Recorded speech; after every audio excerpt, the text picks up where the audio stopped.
late. The second Pantheon ult a little bit late. It meant that they didn't really have that control to cover for sides, and KC have been playing so well around this mid-pressure into side lanes, and now Dragon going to be secured, 3 grubs, the Rift Herald as well. And the beauty of this is that now you get your side laners to pay you back, where you have push inside, now translating to push in mid and look for the mid lane turrets. That's going to drop pretty soon, alongside it kind of finally getting that turret that he worked so hard on. Oh, ult into mid? Maybe. It's going to be a setup from Elyoya, but he's in the middle of everything. Slowed down, fate sealed. He's caught out. Elyoya jumps into this. Pop block to save his jungler. Targwith is absorbing all the damage. He'll eventually be traded, but mid now a little bit exposed. Bot's going to drop down as well. In a 1-for-1, if Koi keep, or rather KC can keep pushing here, it'll end up being a French win. Alvaro really airballing the ult there. Not what you want to see from the Nico. Can't quite make that teamfight impact. It's already hard enough to get onto the targets when you're behind this amount of gold, but missing ultimates like that still stinks. Bot turret drops down in the end, so I guess French win indeed, but 5,000 gold lead. That's what we're cresting here for KC. A very different looking game too, as Yike lies in wait. Mirwin moves into a brush, tries to buy a bit of time, as level disadvantage now he faces, with Vladdy walking up to the wave. Keep your eyes on mid though, public execution available and Super's on his own. He is indeed, and it hits again! You're right, he doesn't need CC setup. Carter runs under turret, won't be able to find the damage to finish off Super. Luckily, only burn the ulti for ulti.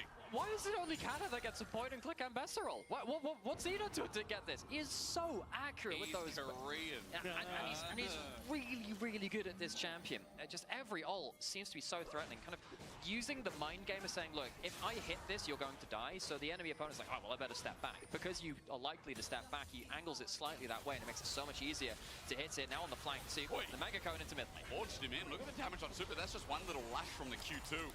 Turret goes down eventually. We're now at 5,000 gold, and Atakan spawning in 50. Dragon far away, but KC really hold this game in the palm of their hands. Again, I have to say once more, a different feeling from what we experienced at the slow burn of game 1. Yeah, but the thing was, you kind of looked at MKOI's comp, as we already alluded to, and you kind of were like, hey, in team fights, MKOI have this major lead. But with the position that MKOI are on, they are very much a shotgun comp. Try and kill off someone very quickly. And when you're in the deficit that you're in, it makes it very difficult to successfully set up for that play. And even the fact now as well, that mid lane tower has gone down, it makes it very easy to use that push you already had with the Kalista and the Leona, lean that into top side, finish off this top lane turret as well, and then you can always fall back down into that bottom side and just look for Atakan to get the last of these objectives on, and looks like actually maybe right now. Jojo, it's a whiff though. Yike gives him a little bit more time, plays with a shout, ulti's out, nicely done. That's an escape, but even though Atakan spawned, it'll open up topside turret for KC. So another play for KC, just removing cooldowns from MKOI. You'd love that Akali ultimate to fight around the next day. Big thing of the game. Not going to have it. It's going to be another turret down. KC getting huge territory on the map. And that, of course, leads into the vision play that you were talking about before, Rob, but also means that the Pantheon ult, you can't dive into deep territory like that. You don't have that many opportunities to use your own map play. You know, while you guys are here, and while Mirwin's just trying to batter down this turret, won't get there because Kana's going to defend in time. I was going to say, this comp on Koi, this looks like something I'd see at BLG like 2024. Yeah. You know, this feels like a very much, you know, Dag, you use your words, a shotgun composition where you expect the lanes to start snowballing, like you expect Bin on this Jack, expect Knight with something like the Akali. They're always making rapid plays, try and get that first pick you talked about, and escalate the game from there. Koi are very good at that in the early game, but it just feels like this game they've been very stymied with what options they've been able to use. Yeah, and I think that's a great comparison, because what also happens with teams like, you know, your BLGs and stuff like that, which play this kind of comp, is yes, they get ahead early through the lead, through those lanes and whatever. On the other side of it, you can't play these comps if you make too many mistakes in mid-game, because the snowball against you is so hard. If you fall behind, you go into a free fall. KC found those couple of moments across the map, forced the Jax behind, forced the Akali behind. It's really hard to come back from that. And I think that's why, like, Yike and Targamas have been the heroes of this game for KC. Even if Kana gets to be the flashy one, it's Yike burning the summoner spell on Mirwin on those early stages, repeat ganking on the mid to make sure that Vladdy is in a comfortable position, then finding these plays towards Kana as that level 6 gets hit, kind of forcing Elyoya to try and save his team with these ultimates. But now you're kind of too far in the ditch at this stage. MKOI trading a tower for Atakan for pressure on this bottom side, and maybe even a public execution on the mid wave as well, as Supas be very careful about how he gets back to mid lane. Can't pass through. Kana's going to get the push here, and I was going to say, like, Elyoya game 1 versus game 2, very good at punishing on the buy. Game 2 here on the Pantheon, we've talked about some of the missed ultis, but he's been very quiet otherwise. And we like, in the LEC currently, talking about engines, machines. We're very much trained people, apparently. But what my takeaway is, like, every team has an engine and driving force. It feels like, for the longest time, it has been Elyoya with Koi. When this guy's not ahead, when this guy's not driving Koi, it feels like a very different team. Game 1, Game 2 are points an example. In this game, still 5,000 gold behind. We have to see how he can drive them to a potential comeback as the Dragon spawns. Really hard to approach this, just as Dagda was talking about before. Like, you are very much not able to push in too easily through these side lanes because there's a tower there, and it makes it harder for you to walk into the right points of the map to get towards this. You then have the wrench on the Callista, so you don't get to approach very easily, you don't get to contest very easily. Very easy Dragon take, MKoi, no real option available to you. And it gets to continue from this. Callista can just shove in mid. As soon as you start to actually control this bottom side and top side jungle, like the pathways through it, KC just get to very quickly swap into either side. And even if you just end up missing a beat as MKoi, or you end up overextending into one of the side lanes, you can just immediately take the mid lane turret as well. You have so much damage and just opportunities here as KC. Did you know that home care makes a difference? He gets very limited with the map state in the team. I don't know why I thought, yo, Jojo wants to 1v1. He wants to try. And to his credit, even in this game, like, Jojo has kind of been on point.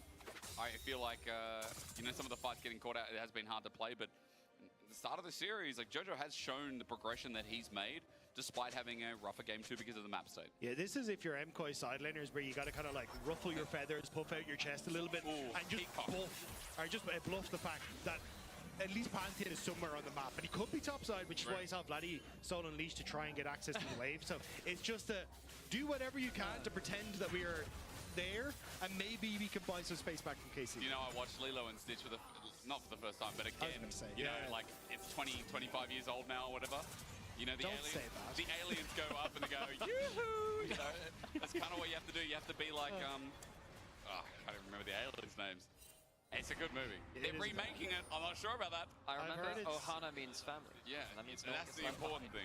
But, like, you know, new kids, I want them to watch the old one. The old one is fantastic. The old one is fantastic. Now, hopefully we don't get a lawsuit from Disney from this. But if I do, I am cancelling their service. You know? Well, you're playing a dangerous game there, Jay. You know what? It might be worth it. Mate, maybe it encourages a fight. Not from them, but from Koi and KC. We've got a 5k gold lead, but I want to see KC do something with it. As Kalista gets back to the old emote spam, and Baron spawning is a very good excuse. KC are not overextending. You can see that Kana has pushed him bot side and is like, there's no one here. That means that everyone is somewhere on that top side of the map, and until they actually start to show, KC are going to play it slow. And now Kana, as he gets to push in that wave one more time, KC know that they can move over towards the Baron. That's just stacking up the Q from Vladdy, making sure he can go for a little bit of a delaying play if he wants. He can also hop in back inside the pit. Sejuani takes Baron surprisingly quickly with a Yone beside them. Vladdy, zone control. Alvaro doesn't get the tangle barbs. Elyoya now spotted out. They look for the turn instead. Forget the Baron when you have free Tucker. Elyoya goes for the engage, and it's Alvaro who turns it back. A shutdown onto Gliz. KC's turn is going devilly wrong. A double kill already, and one into super. The ulti from Elyoya. He zones them off, but Koi have already got the damage down. KC, it looked good till it wasn't. The setup was perfect. Their approach towards the Baron should have been what they needed, but they go too far, and Jojo cleans up with the rest of the follow-up from MKoi, and it's going to be MKoi which gets the Baron. Big throw. Big throw, Dagda. Give me your big energy. I'm in shock. I thought that this was going to go perfect for KC, but Vladdy ends up trying to move in towards the top side. He's now stuck in the pit, which means that as the rest of KC go through, it's just a 3v4. And the fact that you're so far forward trying to kill Elyoya, it just sets up perfectly for the Nico. Super is free hitting for the entirety of that fight. And I know it's not the most fed Kai'Sa, but a Kai'Sa free hitting is still a Kai'Sa free hitting.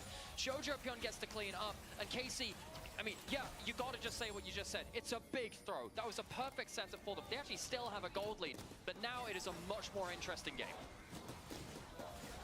Rance, don't kill me, but I don't want to see the white flag. I want to see competition coming through here. Red Bull Baron power play now picked up, and for Koi, 1,500 is only the beginning here because it was Dragon sacking territory. That feels like now as well, with Koi being able to get some gold back. They'll start being able to contest this. I mean, Jojo got a lot of gold in that. He was 0-3 before. 2.5 items now. It's the fact you can buy access to the map as well. Like, you're going to get mid lane tower here. You're going to be able to push in bot. You're going to be able to get access to the map where you can use Elyoya's ultimate, get access into side lanes, and this is crucial for MKOI's success. Now, I'd say about 10 minutes ago, we were talking about, okay, KC, they took the mid lane turret first, they took the side lane turret. Yeah. Great for KC in terms of vision, bad for MKOI in terms of using their global pressure and making plays on the map. That is suddenly reversed. MKOI have opened up that map in the way that we were just talking about. Yeah. Now with 30 seconds till Dragon. Kalist jumping into everyone! The Prodigy becomes dust! Into the backline, it's great from Bloody. He found some access into Super, but Super once again lived while Jojo takes his name. Running for the Canadian mid laner. Just has to get the rest. KC have thrown it all out the French window. KC trying to make the play in mid lane, but they've no TP on Kana. They have no AD carry left. And they may have just taken this control of the game, and as you say, tossed it out the window. When I think of Karmine Corp, in the last couple of splits of the LEC, I think about discipline. I think about very, very high level of execution in the mid and late game. And what has just happened around the Baron and in the mid lane is not what I know from this team. They have massively taken a one game and thrown it completely out of the window. Normally it goes good cheese, good bread, good wine, good team fighting. And it's good all at the moment. What is Kalist doing in this situation? Going way too far forward. Jojo in a great position in the bush to immediately kill off the AD carry, finishes off the mid laner as well. And look at Kana. He's nowhere near. He has no TP. Mirwin is the one with the teleport advantage, and KC are trying to make that play in the midway. Yeah, because normally you try and play devil's advocate a little bit. Think, okay, well, what were they thinking of? But Kalist, you should never really be the first person jumping forwards there too, and if you are, you probably need your ultimate charging up already, so if someone jumps on you, you can throw the Leona immediately in their face and then cleanse through it. But he didn't even have the cleanse. It was only the flash, which is why, like, it did not, like, even if you weren't sure if Jojo was in the bush, still, that is way too far of an overextension. Supa, what we find, is going to back away. And now, for the MKOI, getting a gold lead in this game, getting some control, and it's off a little mistakes now, Jojo. Kana, is he really the one caught out, though? It's playing slow. Jojo jumps back in. His range, great execution now, but he's caught out. Goes gold in the back while Mirwin now joins in. Pop Blossom again. Alvaro with a trifecta. Pull him out to sweep him down, and KC run around. Super gets the jump in, and it's happening again. KC went from great to good to under Koi's thumb. This bitch is swimming again. Alvaro, you beauty! Magnificent Pop Blossom, and MKOI completely take down the entire team of KC. MKOI look down and out in this game, but now with incredible picks from standout performances on Jojo Pyun, they are going to look to crack open the base and potentially push them to 2-0 in this series. And they end. These have been some magnificent team fights from MKOI. I don't think it's the end. Kalista's up with flash in 10 seconds. That should be enough to save the base. But it has gone from a significant gold lead for KC to 6,000 gold in the advantage for MKOI. The fact that this starts off with Kana, the person with the gold lead, taking so much damage is already a problem. The fact that you use so many cooldowns to allow Alvaro this ult later on is even worse. But it's again like Vladdy trying to get in with this Fade Unseal, or sorry, the Soul Unbound, not really in position. The great follow from Alvaro. Supa, that reposition with the Killer Instinct, immediately shutting down the backline for KC. It is everything trying to be used in the wrong places. And again, like, not actually this 1-2 combo from KC. Like, fights should be, hey, Yike set up for the ult. Vladdy, Kana, follow up. Immediately destroy Supa. Immediately kill Jojo. But KC are so staggered coming into these fights that MKOI are finding ways to outplay them. And I think, again, I can't remember who was sitting next to me on our meetings on Wednesday. It might be Gildyborg. I'm not sure who was there.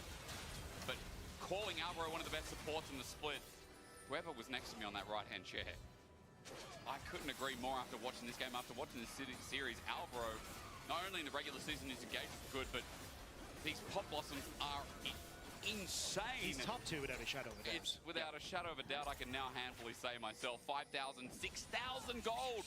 KC were up almost 6k gold about 10 minutes ago. And that gold specifically on Alvaro has given him this nice item there, going towards Azonius. That is so powerful for these kind of fights. Yike is luckily tanky enough to face check that one, but I'm not sure Vladdy is as happy. Jesus. And the trading is huge. Now Zonia's fully completed. Jojo's got that up and available. And you saw how he played last fight with the invulnerability. played like a madman, possessed Kana, main found Mirwin, but this trading ends here. Elyoya with a position, but he's got a ward on the side. They spot him out, TP coming in. We want to fight again, Baron's up. Jojo on the flank potentially, but he's on a really dangerous angle. We already talked about Alvaro having that Seekers, also has the flash too. Alvaro could look for another real montage, real play. It's a mega blast cone, it's a mega blast cone. Vladdy sees him out, he's taken it already, he's buying time. That's what Sonya's will help do, but he's knocked up into the air, then uses it. Fate sealed out, but Jojo, how does he get on out? Like that! Alvaro's back in again. Yike is the target though, so it won't work. Solar Flare on the right there. Look at Jojo taken out. Kana finally comes alive. KC finally spring up. And look at Vladdy on the right-hand side. He's put Mirwin into a stasis, into a state of mind. KC were down, but do not forget, they were not out. The carries were collapsed on by KC and immediately taken out of the fight.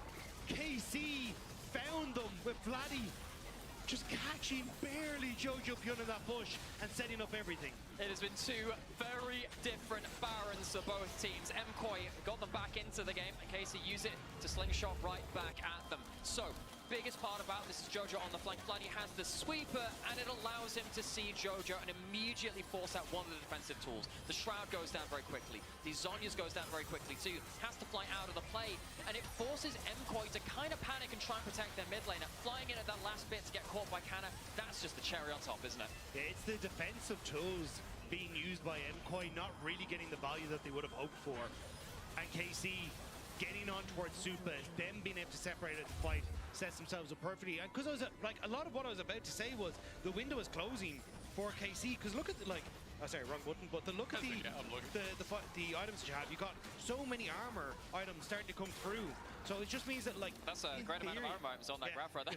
You should be able to set up really nicely for being able to take these fights. Like the Zonya is now completed for Mir. When you're getting that cloth armor, all of this armor is starting to come through after the core items have been completed. But KC, they found the fight they desperately needed to maybe suture that wound.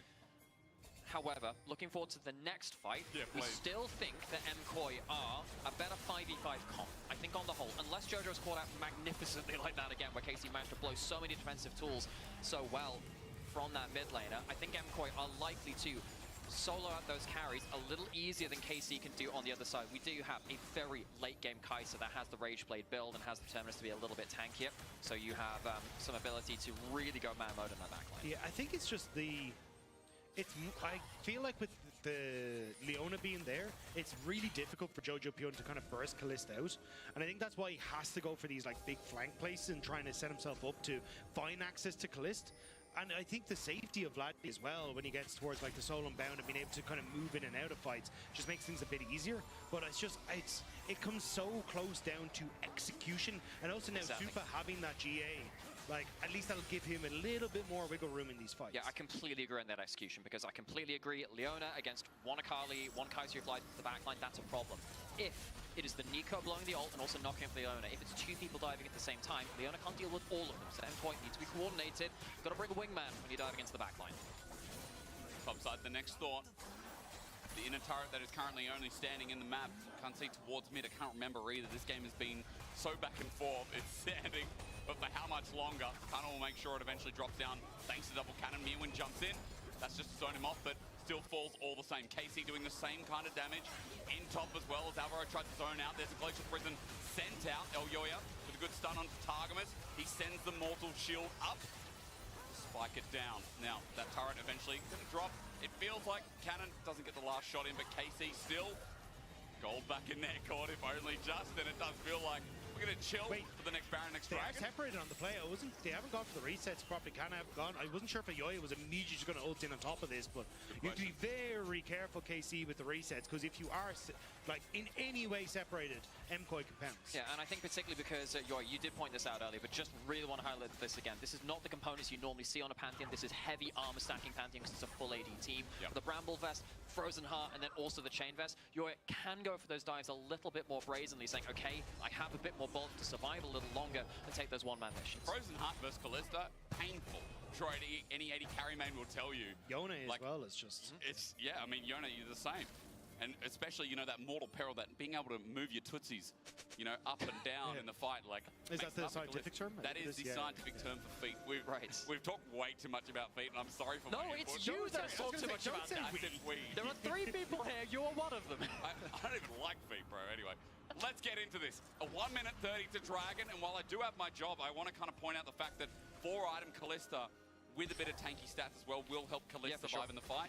Also, the GA for Super, that's a Kai'Sa who's going to be jumping in with Zhonya as well. There's a lot of time-bending abilities. Now with Mirwin having one as well. For sure. So we're getting to the point where the carries are not convenient to kill. There is no one who's going to cleanly one-shot if they use the defensive tools, while every single carry has an extra life or a bit of tankiness to play around. And with a minute on the Dragon and some macro to play around, those cooldowns being so powerful must be in consideration for both teams. KC took a bit of a gamble here. They tried to see if they can contest MKOI as they're looking for vision towards Dragon, but MKOI kind of played the reset button maybe with Jojo Pyun, but because KC have sent everyone towards the Dragon, now you've got Jojo who can look for the tier 2 and top side, and KC now answering mid, trying to put pressure back, but because of this clone, it's just been constantly able to check the brushes for MKOI without actually causing anything. And now Terror still not responded to on the top side, so I don't know if Jojo wants to just continue this play as the next wave. Now the clones and the W's from Kai'Sa, so much extra free vision control for the side of MKOI, which means that when you are doing these kind of tricky vision plays, MKOI have a bit of an advantage. TP onto that ward as well, so Jojo back in towards the fight, just finished off his magic pen item as well. So MKOI now in a good spot. Can he pick the angle? He tried it before, but this time closer to the mid lane. Kalist was the target before. Mirwin tried to get a flank as well. KC moved into this choke. Kalist is spamming emotes. Must be feeling confident as he gets tagged out by Super. Both 80 carries on the back wings of their team. Now spawning on a ward as well. Mirwin doesn't want to back there. He's on full vision as this Dragon gets started off. So for KC, Artemis, he's the target. They re-engage. They find themselves Oyoya. Pop Blossom is good again, but this time KC has started the fight with blood. Jumping in. Jojo doesn't get to play. Plays slow, goes golden. Mirwin jumps in as well. Super ran into the back line. And with GA, he looks unstoppable. But KC have already taken care of business. Young poked out, not dead. Kiting back. Super flashes over. Mirwin tries, but he too will fail. KC by inch, by mile, whatever country you're in. It was a close call. I can't take an 8 kill. I thought Super had ended up diving into the backline and killing Kalista. I thought that would be the end of the play, but it wasn't quite. Keep your eyes on Vladdy in this fight, though, how he ends up playing it. As this stun and the Pop Blossom comes in, he's already buffered his ultimate, so then he doesn't get set up. Then as he snaps back, you get another follow-up as this Counter-Strike tries to come through, but he preemptively flashes it and gets away once more, then gets the shield to keep himself alive, and he's the one that finally ends up going down with the GA, but he gets so much work done in this fight alongside Kana that there just isn't enough in the MKOI camp to keep them standing. The fact that Kana being alive at the end of that fight is just terrifying. He's got a 4.5k advantage over Mirwin. The top diff has been insane in this game. Kana has been utterly brutalizing MKOI. I thought Super would be able to clean that up. Was just not the case because Ambassador was just running around. I feel like watching that fight back, Super's positioning was insane, but you know, again, I guess the part of having something like a GA, you also sacrifice a bit of damage as well, right? You got the survivability, that wasn't popped. You got in the backline, not targeted. Didn't do as much chunking damage as I thought. I think it was just the problem was like you get this big Alvaro ult that is then dodged away from by the key KC guys who preemptively, by Vladdy who's already used his ultimate to buffer it. Then you get the follow-up Counter-Strike from Mirwin, which is preemptively flashed by both Vladdy and I think was Kana in that fight as well. It's just the game-changing moments that could have happened KC were already prepped for, and I think that's what's made them such a terrifying team-fighting team. They already know what you're going to do, and they're that one half step ahead. And now for MKOI, with this Chemtech zone now picked up, they have to find some way to get and execute and assassinate people in the back line when they just got these extra resistances. Can I just say, like, if you're sat here watching this at home, just enjoy the moment. This is such a banger of a game. The fact that we get it between two teams which have a rivalry between them as well. I'm loving every second of this. I'm not sure my heart rate is at the same time, and I think it'll be even worse for the people who are very invested in these teams. Good dodge from Jojo. Koi right now. Point and click's broken, folks. I mean, I would say that, yeah, KC in a good spot, but I've been proven wrong in this game already. You throw enough fish at a tree, they'll find a way to climb it, and Alvaro definitely gets up first. But it's only to Yike. Vladdy goes in, finds a good two-man ulti. Solar Flare follows up as well. Super gets in position, but he's chunked. out. Min1 goes golden. Casey running away from the fight because now Jojo has found another flanking angle, but Kana is at the helm of this one. Great burst damage. Casey looking forward. Again, reinvigorated. Koi running away. Push and pull. We continue to play because Baron is there at the top side of the map, there to stay with the TP, now being burned. KC going to start it up again. The shotgun needs to be reloaded, and KC are aware that they're immediately going to move over towards the Baron and make sure that MKOI don't get their chance to find the kills that they need. Baron will go down to KC, their second one of the game. MKOI, we thought they'd be stronger in their 5v5s at some points, but I do really feel like we have to question that now, especially with how strong Kana is. He has been so good at checking one flank and being a continual threat. He's going to get hard steeled. He's going to get permafrost. Min1 jumps in for this. Counter-Strike on a short cooldown. Arctic Assault in. Ready to take it up. His giant gets Kana's angle. Counts out a right field into the GA. This might be the game-defining moment that KC finally climb back up on. Collect with a kill. Bloody picks up another. And in the end, KC have used that top laner to fruition. They had to sweat. They had to bleed. But they will get the game win. KC. Actually, hold on a second. Blossom, it's a good defense. Super still here, might not be over yet. Jojo gets some damage down, but dies in the end. Bloody, it's a whiff, but Super at half HP without a GA. Can't play as up as he'd like. And KC with all 5 members will take us to an even series. But working through it through thick and thin. This game was no cakewalk. Ladies, gentlemen, and everyone else, the calming coaster has come to a rest with a win for them in Game 2. But God, that was an adrenaline rush. It was indeed for KC, I'm sure. It kept them on their toes, but we've got a series, ladies and gentlemen. We'll go to a break and return with Game 3.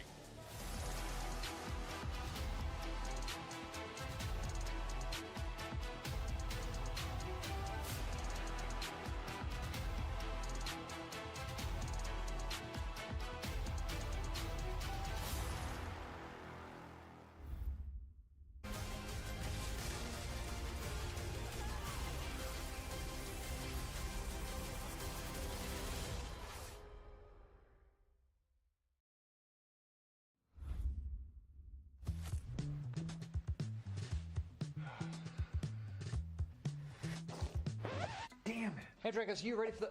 Oh, that doesn't look good. Wait, I have a solution, but you have a break. I will be right back. Just wait.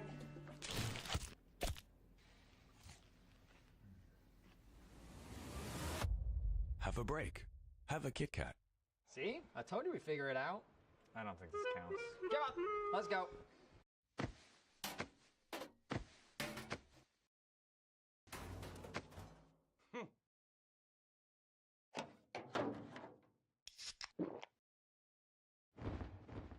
Red Bull gives you wings.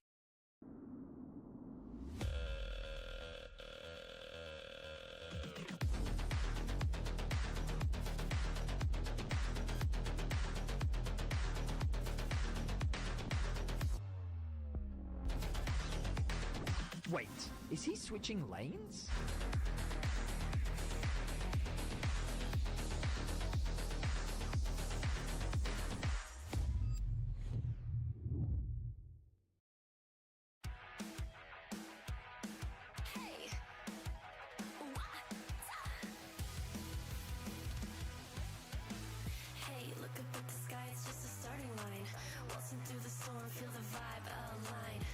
Radiant rebels in the silent fray.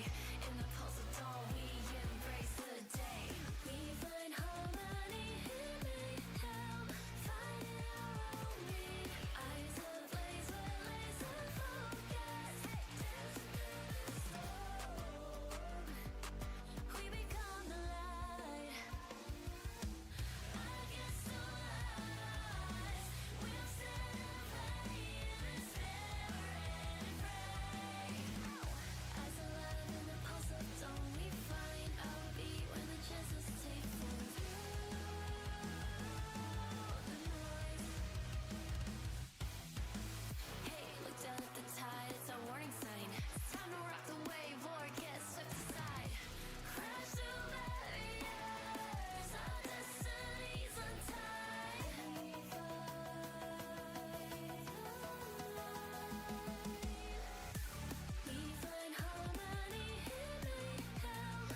celebrated game 1. They don't believe themselves that they can win against us, you know? Trollo got bot side because of Mirman's trading patterns. Oh, hang on, Jojo. Ulti, yeah. Jojo gonna get hit. That's the power of shield bash, baby! Down into the ground, the Thunder Slam! Yeah. Nice, good job. Nice, good job. You guys are fine? Yeah, we kill. Okay, we get that too. Yeah. Guys are one. Yes, I will. Guys are ult, no flash, go top. Yes. I will get the mid. Go with the wave. It's clear. Maybe end with the top. Wait for I don't know if we need the mid. Let's go! KC strike back. Targamas, the Oracle. He read them. He read them like a book, man. Yeah, I mean, I think everyone in KC was just kind of locked in that game. If we don't talk about the slides, Frost, they were doing really well. But we absolutely will talk about the slides as well, because what a game! Yeah, we would be remiss not to talk about it. Could be like, oh yeah, KC. They just walked that one in the goal, didn't they, GB? Look at this. Oh yeah. Have a look at that goal graph there, and they should have. Honestly, that early game from KC, they should have never thrown it. The fact that MKOI even had a chance to come back, my word. But then again, MKOI dropping the ball, and then the game starts looking like as it should from the beginning with the KC lead. And look at that Ambessa damage. I mean, I was talking about kind of how in both games just kind of is destroying Mirwin in the laning phase, but also that triple kill in the mid to late game and the snowball, he was just unkillable in those fights. But at the same time, Super, who barely got any resources this game, who was out-diff by Kalista in the early game, who still managed to stay relevant and even be a high carry for his team. I mean, what a game. What a game. A lot good from both sides, I feel like. It was very back and forth. I will say I want to give a physical representation of MKOI being the hands and Ambessa That's me. being Goldborg. I feel like it really was I mean, it didn't really do anything. You can do it. I mean, I'm not really feeling anything at all. I'm getting hit, but nothing happens. Yeah, Kana on the Ambessa. What a performance. What a performance. What a performance. What a guy. What a man. I did hear, I want to say, I'm a little tattletale, right? Yeah. Well, that's like, wow, that Ambessa's doing great. That Jax is doing nothing. Oh, the Ambessa's useless now. That must have been wait. Oh, wait, the Ambessa's actually sick now. That one was a little later. But to be honest, it was valid. I mean, he really did pop up after that triple kill, and I think every team, but ever since they got that soul, he was just all the healing, all the damage, every single time, just bam, bam, bam, bam, bam, with the auto attacks on the backline. But it's not just been this game, right? You just saw the stats on your screen. It's been this entire series right now. Kana is definitely the best top laner, and it's showing it. It is, and I want to come back to what we talked about in Reddit check, where we saw kind of the champion pools, and the fact that the champion pool for Mirwin is much, much bigger. He even added one with the Galio in game 1, but I feel like the amount of power Kana brings to his lane and to a game, it doesn't really matter almost if you get that kind of out-of-pocket counter pick or not. It feels like, yeah, it's really hard to beat. No, you're absolutely right. This has to be the series where Kana proves that his champion pool is not slim and he can easily perform in a best-of-5 fearless scenario. But I feel like for a top laner, his presence is just so... No, I don't know how to say it. It's just, you can always feel his impact in the game. I think maybe not last game, but this game, I don't know, all the top laners always complain that they don't have any impact. But I feel like every single play KC made this game was kind of on the back of Kana. Those early picks onto Georgian, it was back of Kana. Those teamfights with it was back of Kana. He was just everywhere in this game. Yeah, we need to take a look at some of the things that happened in the game as well, because there was a throw, right? I don't know if this is the one or... Well, this is MKOI's throw, right? It is. It's Jojo who's trying to come in on a flank, and Vladdy, he's playing this so clever. He's keeping the sweeper active the entire time. And then the Nico alternate, it's not good enough. Going on the Sejuani just allows Kana to find a perfect ultimate on 2 squishy members on the side and completely bring the game back in KC's favor. Yeah, and listen, I think this was maybe not the brightest move by KOI. I feel like they really had the kind of way back into the game. Yeah. But as we see here, massive ult by Alvaro, not really being enough. I think Super really tried this fight to do everything he could. You're gonna see him dive into the backline here and almost assassinate Vladdy and almost kill the entire team. But yeah, in the end, it's just not enough against the bulwark that is Kana here. You see he has to flash out when Kana rolls up here, and he just doesn't have the damage at this stage. There's so many micro here. Yike's passive, or Super's passive on Yike just barely runs out. He misses one auto attack, which doesn't take Vladdy into the GA early. And then, yeah, of course, we also have to talk about this one, because this was KC in a prime position to win the game, and somehow their most important members find themselves in the front line. Easy for Alvaro to find that ultimate, and Kalista, I mean, it's the same story for these two Cliffs, just way too arrogant in the way he's pathing up. I didn't even see Alvaro dodge Sejuani ult by turning into a minion. That was so sick. Nice.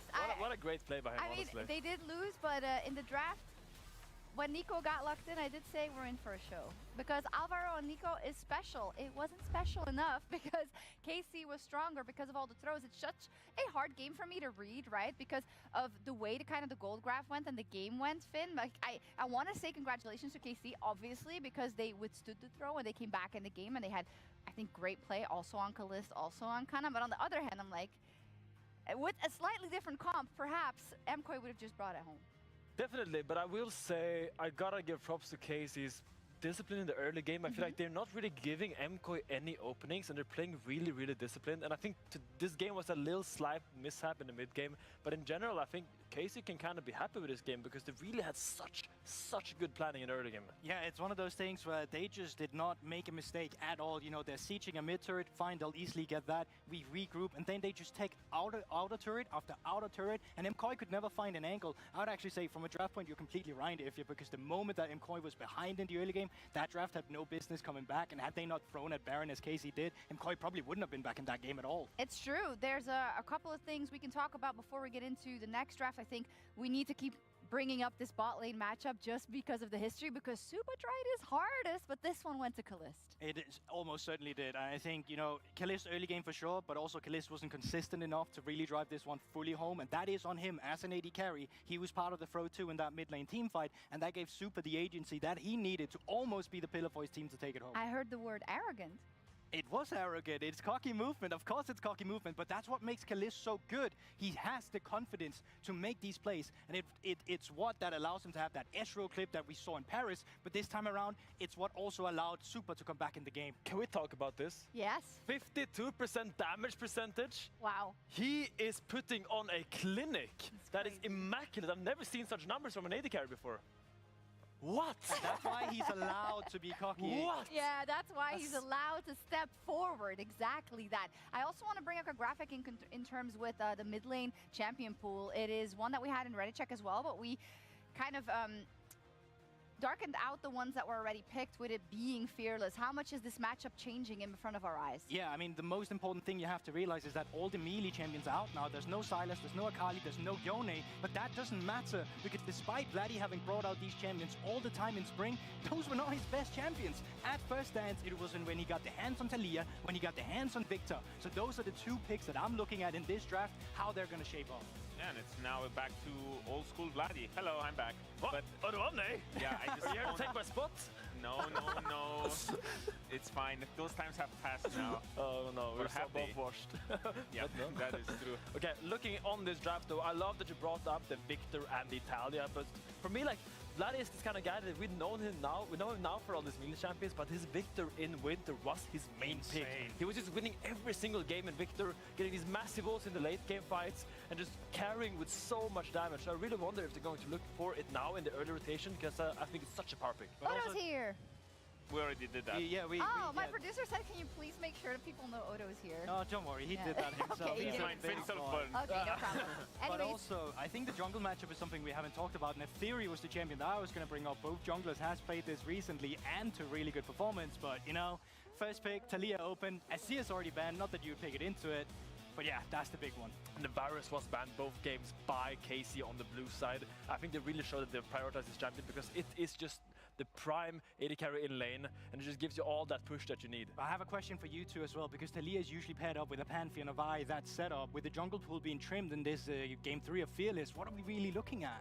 Ooh, this is tough because now it's mostly utility in the jungle. I feel like I don't really think that there's any particularly strong combo. Because now the Skarner got taken away. I would say that it's probably we're looking at Wukong or any sort of AD bruiser in that case. I do think the Skarner snatch was very, very smart and very clever from K-Corp, because they can still go for the Victor on 3. There's no threat on them to pick the mid lane. that was yesterday, this lane, I think. Yeah, and they do lock in the Senna and Nautilus, which is a really strong lane matchup and kind of match the early power of the Varus.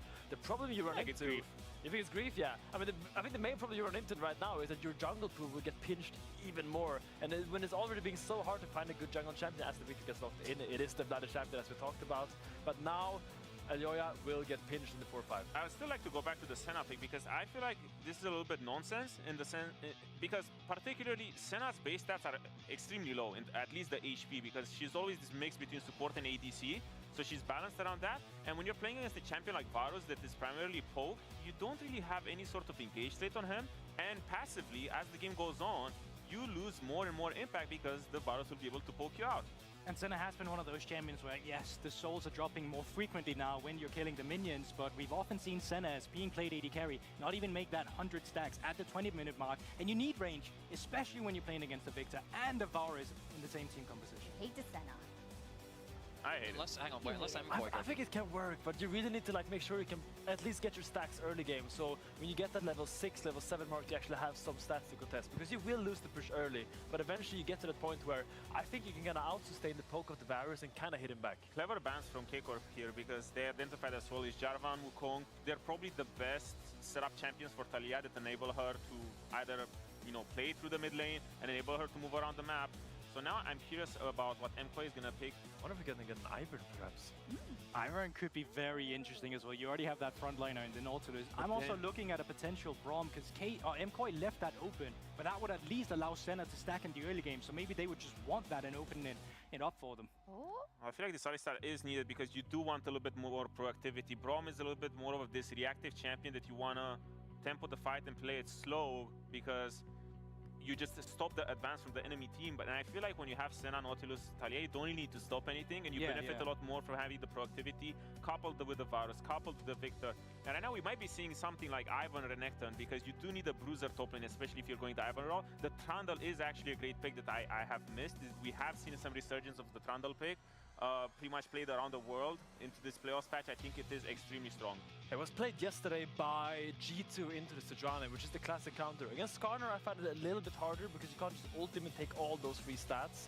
I think you have a tendency to get locked down sometimes in late game fights. See a lot of lockdown on KC, so it has to really make work of that early skirmishing power of the Trundle, and that pillar is paramount. As we see a Nidalee blind pick in the top lane, which is so Mirwin. Oh, but this is so hard to play though. This composition is so difficult. You barely have a front line with engage. Nautilus is your best bet, followed up by the Taliyah, but there's no like hard CC outside of that, and you have to play around as Senna into the conversation of KC. I like it. I was criticizing MKOI's draft, but I feel like they found pretty much maybe the only way where they can salvage this team comp and make it actually really good, because I think when I look at mid game, you have so much zone of control with Taliyah E, Trundle Pillar, Nautilus Hook. It feels like it's all of a sudden so much easy to close this gap and play and nullify the range advantage. Okay, who's gonna break the tie? Goldberg hates it. Odoamne loves MKOI. Oh, I'm back on the string here. Well, I feel like when I look at Casey's draft, it's just pure comfort all around. It's Kana on Gnar, it's Vladi on Victor, it's Targamas on Alistar. All these champions they've had so much success with all across the year. I do like MKOI's innovativeness, but I do really give the edge to Casey.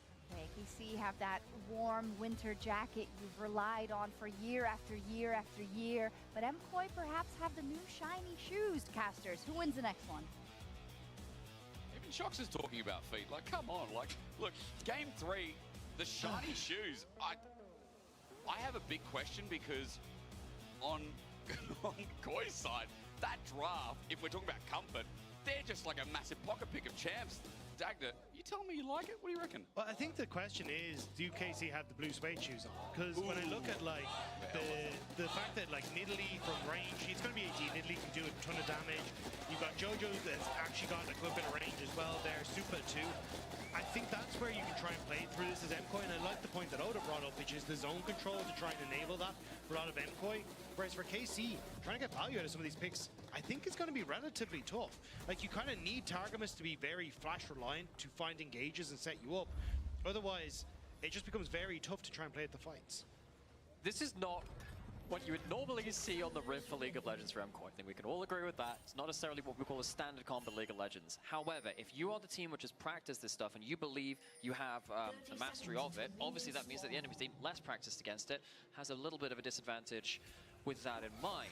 I think in this game, one huge thing which I'm going to be looking at for MKOI is how well do they combo their half-engaged tools, like the Senna W, with the Trundle Pillar, because everything gets so much more threatening for MKOI. Sure. If a pillar is into a choke point and suddenly, you know, Yike gets knocked up out of his Ixtal's impact, or Targamas is caught in a choke point, and then suddenly the W lands, that could really open up some big windows. That can be your engage. The thing is, I I'm pretty sure this is how the interaction will work. I'm going to try and keep an eye out for it. But I'm pretty sure if you just have the unraveled earth down and the pillar comes up, it's the same with Yasuo, where it counts as a shove. So you just get the stun off It's a tiny displacement, and that's enough, Yeah, so you get the stun as well. Because you can see that sometimes with something like a VIQ, that's more obvious, right? But yeah, there's a lot of ways you can quite unexpectedly get put into a full CC chain. So if KC lose control of an area of the map, they allow MKOI to stack up and just look for that one fishing skill shot, things can really go wrong quickly. I'm curious about the build because a lot of time with centers, we've seen things like Black Cleavers as well, and in this comp, as we know, things like Trundle and... It would more than likely be the static shiv first. Yeah. Just because you do need the ability to contest Varus on that mid wave, especially when it's the poke Varus into then Black Cleaver, Rapid Fire Cannon, these sorts of things. But otherwise, I think you'd be relatively okay. But MKOI doing great work on the bottom side right now. Yeah, and also, I got to remember, stuff like this, Super, what he's trying to do is not hit one target. You're trying to get that double tap onto each target to get that soul on cooldown. It's like an 8-second cooldown per target. And when you're the farming center, which you almost exclusively are now, you want to get as many hitting champions like this as possible. Targamas is a magnet. Alvaro must be a pretty good farmer, because right now that beef looks pretty bio. Now, let's quickly talk about mid. Why are you the way that An old German joke. Let's talk about mid. If it could ever come up, I think I broke it. Jojo likes this champ. Now, we've kind of come accustomed to like what Jojo is really good at. I feel like this series has broken the mold a little bit, but Talia is something he's hovered towards quite a lot over the course of this split, as you can see, and for good reason. It's probably one of his best looking champs at the moment, outside of maybe the comfort of things like Yone and the Ahri. I think it does play in towards what Jojo has kind of found his niche as on the MKOI side, which is much more of a facilitator style. It still can carry. This isn't like a dig at him. It's just that I love seeing him and Elyoya having that synergy of, like we saw the Vi and the Ahri, right? And he can really pop off and setting up those plays, and this kind of facilitates that once more. And I think it then, as you start to get towards team fights, just sets up MKOI for some fantastic fights using that Weaver's Wall. Particularly when you've got a comp with champion on screen here again, the Senna, later into the game. Oh, Zeke, nice drop there. Nasty poke. But as soon as you get later into the game and, Jojo's flying across the map to get that ult in place, Senna can also contribute to that as well. It is like a global and a half, And just looking at this bot lane matchup, Targamas does not look comfortable in this matchup at all. Obviously, the hooks landing is one thing, but there is a timing window where you can get the Pulverize to knock up the Nautilus as he goes to the hook, but Targamas hasn't really found the timing down correctly thus far, and Alvaro is often just using the hook and then walking away and enabling Super to get an auto Q combo. So going to be a little tough now. And now with all those chunks, you've got the potential for dive from level 4 Trundle. With the last embrace, easy soul collection as well. Alvaro is just waiting for that flash to be used. Targamas bops away. Your sacrifice slime dredge line doesn't get him out. It's a whiff, but this time heading towards KC is Super the new target, but under turret, Elyoya comes to fix the play. Double turret shot matters not as Jojo looks for the last embrace. Flash to match. Targamas bops him away, but an auto will all it take. 2 kills for Koi. That's a win. Now they still walk away with the win. It is a teleport on Kalist, so he's not going to miss much of the wave in terms of the people that get the kills. One onto Trundle, one onto the Talia, so it's not really in the bot lane matchup where it comes through. The root lands, but Targamas splits from Kalist to make sure there's no guaranteed CC onto him. This is where things go a bit awry. You're tanking the turret with a half HP. Trundle then, the Nautilus rather, who doesn't hook the wall, has to stay under that turret. Oh, so that time around, Targamas, good job on the Pulverize timing, because as that auto attack to root comes through, immediately gets the knock up, and Jojo, good hands on the flash, just making sure he can get it. And I think a little unfortunate for Targamas, might have been able to just walk that one out, but ends up going for the Pulverize on the back of that headbutt, which means that he ends up going down. Nice step forward from Vladdy there. Vladdy, of course, on the other side. We talked about the comfort from Jojo on the Talia. I think it's only right to mention the comfort from Vladdy on the Victor as well. This was the kind of champion where, something that Betty was talking about actually when we were in our meetings for this week, as actually Yikes going to do a bit of a drive-by. Look, this was a champion which Vladdy had banned away from him by international teams, international champions, at first stand. Like, this is a champion which you have to respect. He was playing a lot more of the Victor in the last split with alongside the other mages. He's gone more towards, he used Zacharias to be joking about the melee playmakers, but this Victor is an instant classic from him. And also, not often you get to talk about a Greek god in the LEC, is it? Few and far between. It's important to note, Dave. We need to get Vizichachi back so we can talk about that in regards to Age of Mythology. He was like the faker of Age of Mythology. Everyone's the faker of something, aren't they? I mean, if we're talking about overused terms, like even last night hearing about Palafaker in the LTA, bro, we've got... Everyone wants to be him, man. Everyone is the faker of something, if you get caught outside of League of Legends, if you're the faker of something, people will be confused, but that's like the highest term of endearment, isn't it? Now, as we're trying to become the fakers of casting right now in this third game, Dragon's been faking it for years. Dragon's going to go down. At the very least, it's 6 minutes 30. Ocean Drag in the back pocket. Grubs far off. And you know, the one thing we haven't talked about this game, which is going pretty even, is top lane. Now, this is first. I was looking through because we've seen a bit of Nidalee top. We've seen Dorat over in T1. We've seen a lot of LPL top laners. The GOAT of all GOAT top laners actually started playing it most recently. But we were also talking about it before getting into show today, that Mirwin was playing this last year, and I remember he was playing AD Nidalee top before it was cool. And he was playing into matchups like this too. What you're meant to do is dominate the lane. You then just pretty much always get shoved. It's harder to play out things late game because you transition more into a bit of a diving bruiser, but it's very hard to play that out. You do always have the attack speed and the chancing though. Committing for this with the frozen domain down as well. Tarkums loses his healing, but Elio is up against the wall again. That last embrace is so good from Super. With the last remaining mana bar, he secures one, but they're looking for more as Yike is just cornered here. He wants to use his Ishtal over the wall, but an Impale instead comes through. However, heal onto Elioya buys time. Primal Surge nicely done as Mirwin made the long journey down. TP'd in to make the play. May have been a bit overkill to get him involved in the play, although it looks like they are going to start rotating their bottom lane up to the top side as Void Grubs are about to spawn. But either way, great roams again from Jojo, and Targamas trying to look for the play here, but Alvaro gets the stun. You get the root coming through from Supa, then the pillar on the exit as well. You've got absolutely nowhere to go, and Kalisz just can't get in to deal the damage in the position that he's in. Trundle is the king of trapping you into plays you weren't quite ready for. If you ever find yourself a little too far, you have the pillar, you have the ultimate. People you thought were tanky are absolutely not. Places you thought were safe are absolutely not. Getting a kill onto a champion that Elioya has a good history on too. I remember back in 22, 21, this guy was absolutely insane on this champion. Back when he was a bit more of a I want my individual leads kind of era, and he was very, very good during that time too. Giving him an early kill, especially against a champion like Skarner, which can be dealt with quite effectively with the Trundle ultimate later, that's scary for KC.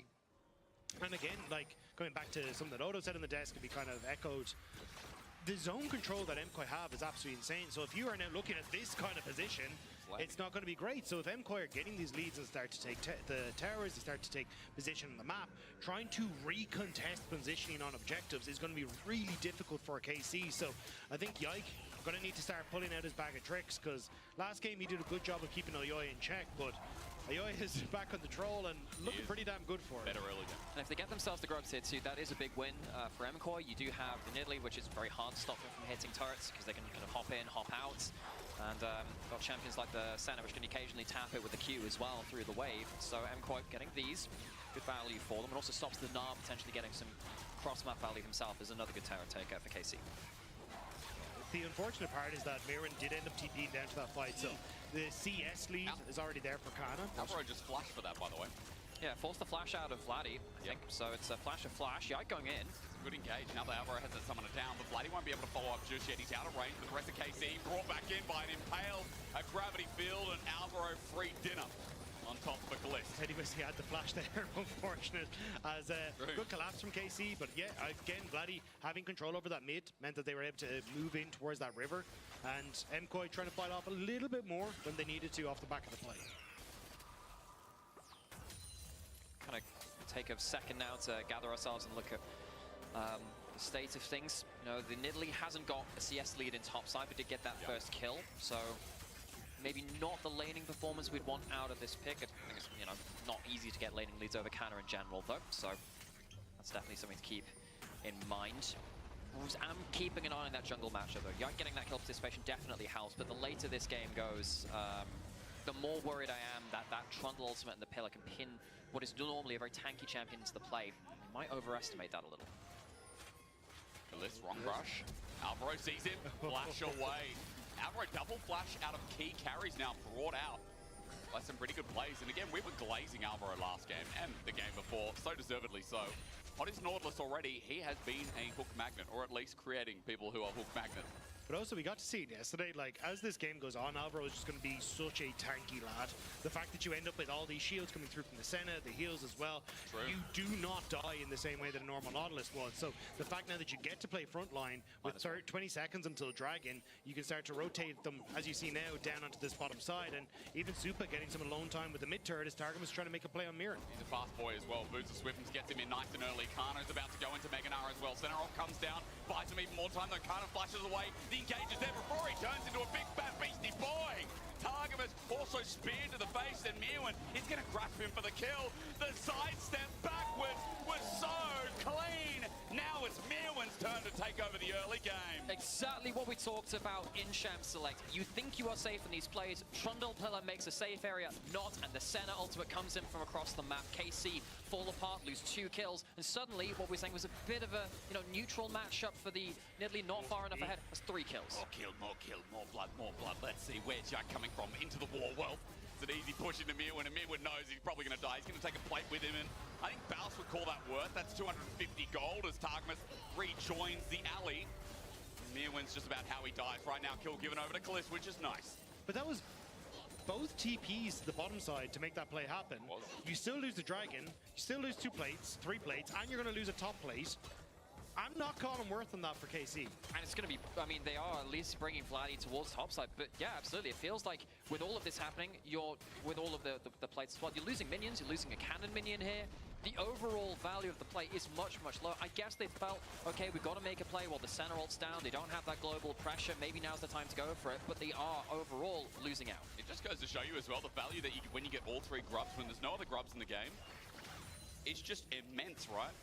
Yeah. And at this point, like, Koya using it so well. Early gold lead, 1,500. Now Kana, he's going to ult him into the wall. I was going to say, I don't think Kana wants to be here because with a pillar up again, even with the spear dodge, he's just dead. Super gets in on the action finally, and Koya are running away with this. MKOI are playing this fantastically, catching out KC again, and it's kind of coming back towards these picks that we haven't really seen from MKOI before. Game number 1 was the Galio that felt like it caught KC off guard. Now this one as well, the Trundle pick doing work in these early stages. 100% kill participation for MKOI.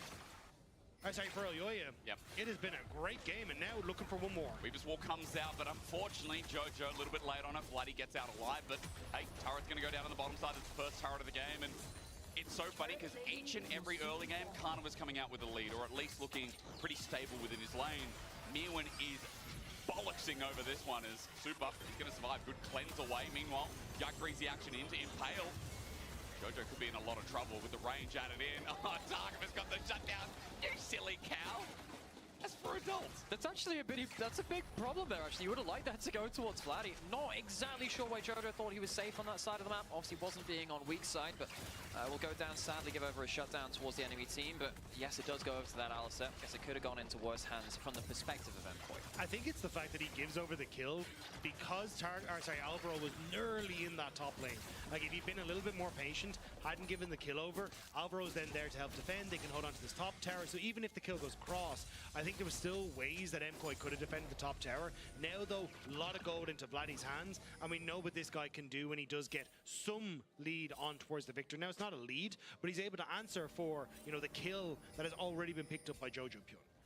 Worth noting as well, game 1 when MKOI got that very early soul, it was a Hextech Soul. It's the same here in game 3, so Casey will definitely have to keep some eyes on that. Oh, mid-air! What? Kana's knocked back? Yeah, Squelch indeed. Gets away. Hot damn, that's a game of League of Legends he was playing, wasn't it? Holy crap, I can't believe that. I think it was, bop the mole? Every time they pop their head up, he kind of just knocked them. You know that kid who preemptively whacks the mole? That was one of those. But now KC, a lot of members grouping up on midway, but only Kalisz is the real carry here, so I think it's more of a bluff on both sides, as they just want to look towards top lane with Mirren. Should be able to take that tower if he's left alone with it.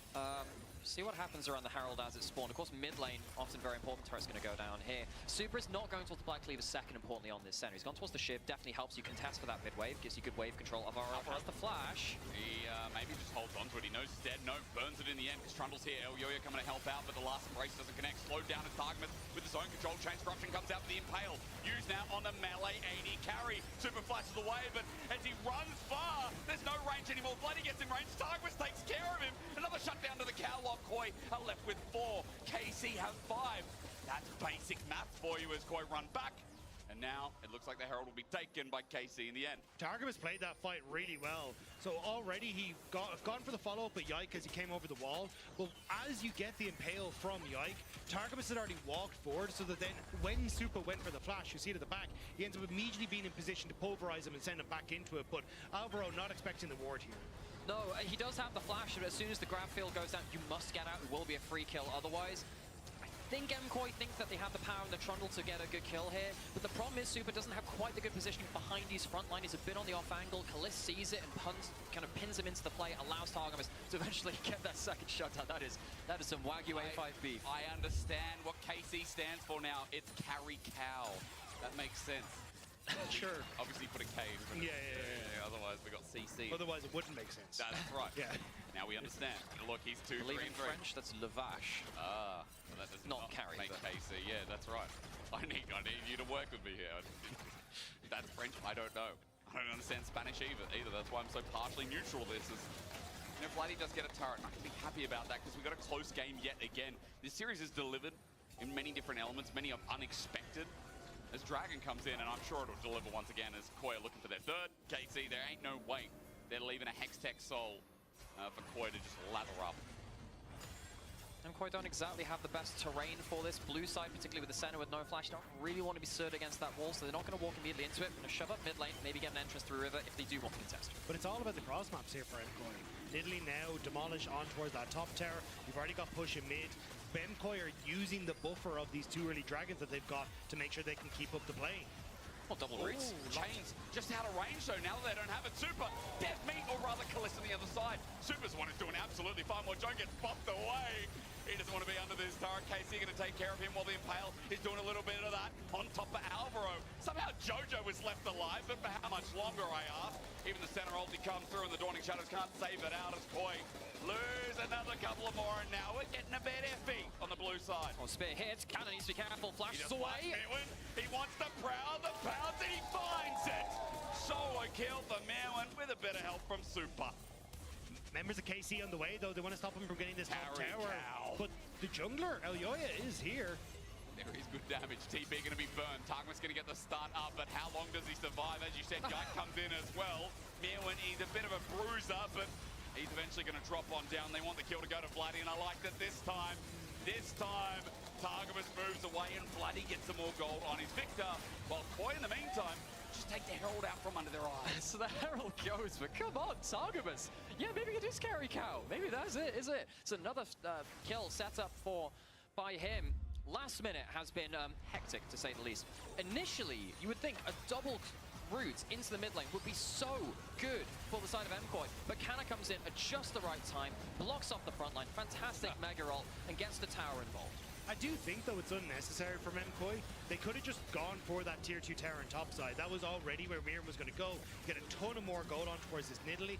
Also, you could have then fed yourselves into the Rip Tower play and use that wall then to try and dissuade KC from committing and still getting this Rip Tower for yourself. But now you've given a ton of gold back over into KC's favor. You're not going to have control over the map. And it just makes things a little bit more difficult because a huge amount of what MKOI need is playing through side lanes and playing out the map, but now it's KC with the tempo advantage. We love A-ramming a bit in this series as well. We love objectively just fighting it out. With 20 seconds to go for Atakan as well. Mid-turrets are so damn important, and again, I just want to bring it back to the point where Koi, massive underdogs in the series, still have been having some outrageous plays. But, I mean, Merwin, this guy pulling out his champion pool, finally feels like we're getting back into the Merwin talk, you know? The thing is, though, like, MKOI have looked fantastic. Yep. But it has been these small mistakes that we looked at in game number 2 that let KC bring it back. And now MKOI again pop off in the early game, look fantastic, but it's these small mistakes that are letting KC drag themselves back into the game. MKOI just need to be a little bit more patient because they can win this game from this position, especially with the Rift Tower. Like, just wait until you can get some pressure on these side lanes, but it's the impatience that is coming back to bite them. Walks back. Trundle Pillar. Of course, we said we'd keep an eye on that when it comes into this series. How is that Trundle Pillar going to be comboed up with the likes of the Last Embrace from Super? It's not necessarily been game-changing so far. Actually, on the other side, it's been KC who's largely been winning that random skill shot warfare. The Varusol being very, very important. So Yike might go for a wall run. The Rock Pillar. Nicely done. Yike's just going to be free soul usage, and Super actually whittling down his Impales down as well. Look at the spot with Dredgeline too. KC have just walked into this choke, and it's gotten from bad to worse. Yike gets out from the seismic shove, but Targos, I can't say the same on the other right side of the screen, who flashes out. Dredgeline flash to match it as well. A one-man Nara ulti just won't cut it. A double shove back, a double kill for the Canadian mid. The import works again, as KOI have just secured themselves another couple of doubles. Just as it is asked for, the Trundle combo comes through, the Pillar catches out Yike, and then the ultimate seals the deal. Vladdy might flash forward to Jojo, he doesn't have his own. Jojo with the rock surfing will get out safe. And that's going to be Atakan for MKOI. KC, the ones that overextend on the mid play and end up giving that advantage over to MKOI. KC will get the mid lane tower, but the fact you have Atakan, and again, positioning it looks like for this Dragon should go the way of KC, but still, huge play. Yeah, this is the biggest thing here. Just the Pillar onto the Skarner, the ult immediately afterwards, and your Skarner is no longer a tech. Often Skarner has been just unkillable in the front line for so long now, the last year or two of League of Legends. This is without a Black Cleaver as well, and just Yike completely solid out. But it's also just how far away KC are from the play. Yike has gone over several walls to get into that position to try and look for the Impale, when Kalista is still trying to make his way out of mid lane. Like, that was way too far of an overextension, and KC, like we were just saying, hey, you've gotten control of tempo. You can now play for these objectives, but now giving a lot of that advantage back over. Now, KC, because MKOI went for Atakan, have got back out of the map first. They're the ones in position for the Dragon. But I think if I'm MKOI again, like, give over a second Dragon, look for that tier 2 on top, look for the play with the Rift Tower onto the mid lane tower, and crack open this map a little bit more. Yeah, especially since you have that ability to use those globals across the map. Why don't you Rift? Why don't you do the little more? Herald has been summoned up by MKOI as well. They'll take the towers instead of the Dragon. A double turret though, and that's almost a 4K gold lead. They've also got the inside track to mid. Kalist gets there, but the Weavers wall out. Almost caught out. Their backs against the wall literally, but they're going to be okay. Turret stays standing with the Herald getting a charge, and now nothing to do for another minute and 50 seconds. Look at Bot. You can see that Kana gets a push in, but he doesn't get the turret because there's an Italy on the prowl once again from Mirwin. And you lose a very large wave onto that top side. Answered a little bit by the wave that was missed by MKOI on the bottom side, but still, MKOI, this is what they need to do, just try and play through these sides. Keep KC in difficult positions, but hang on a sec. No, Pillar. Good Pillar. But this is what I was going to say, is that the insurance policy that you'd built up as MKOI has now kind of been paid out. 2 Dragons